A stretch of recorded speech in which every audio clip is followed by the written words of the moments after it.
നിങ്ങളുടെ ഫേവറേറ്റ് സീരിയലുകൾ ടിവിയിൽ വരുന്നതിന് മുൻപേ സൺ നെക്സ്റ്റ് ആപ്പിൽ കാണാം. ഇനി എല്ലാവർക്കും മുൻപേ കാണൂ. ഇപ്പോൾ തന്നെ സൺ നെക്സ്റ്റ് ആപ്പ് ഡൗൺലോഡ് ചെയ്ത് സബ്സ്ക്രൈബ് ചെയ്യൂ.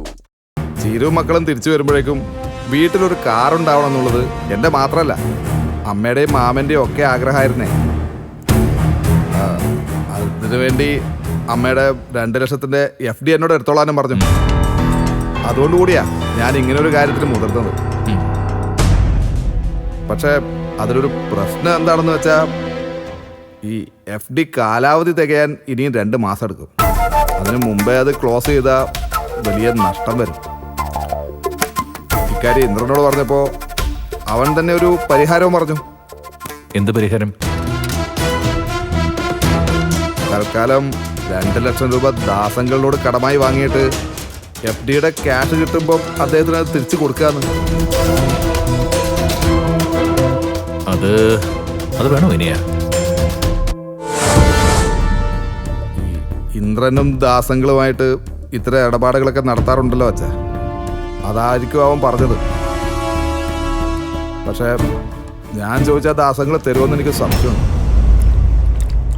അതെ, ബിസിനസ് കാര്യത്തിന് കടം വാങ്ങുന്ന പോലെയല്ല കാറ് വാങ്ങാൻ കാശ് വയ്ക്കുന്നത്.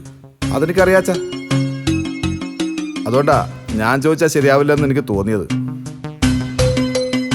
പകരം അച്ഛൻ ദാസങ്ങളോട് പറഞ്ഞ് എനിക്കൊരു 2 ലക്ഷം രൂപ വാങ്ങിച്ച് തന്നിരുന്നെങ്കിൽ. ഞാൻ ദാസനോട് കടം ചോദിക്കാനോ? ഇല്ല വിനയ, ഞാൻ ദാസനോട് പണം ചോദിക്കില്ല. ദാസ എൻ്റെ മക്കളെയൊക്കെ ഒരുപാട് സഹായിച്ചിട്ടുണ്ട്. പക്ഷേ അതൊന്നും ഞാൻ ആവശ്യപ്പെട്ടിട്ടല്ല, അവൻ്റെ ഇഷ്ടത്തിന് അവൻ ചെയ്യുന്നത്. അല്ല, എനിക്കിതൊരു സഹായമായിട്ട് വേണ്ടച്ചാ, കടമായിട്ട് മതി. അതും വെറും 2 മാസത്തെ കാലാവധിയല്ലേ ഞാൻ ചോദിക്കുന്നുള്ളൂ. നീ ഇങ്ങനെയൊക്കെ പറഞ്ഞാൽ ഞാൻ എന്താ വിനയ ചെയ്യുക?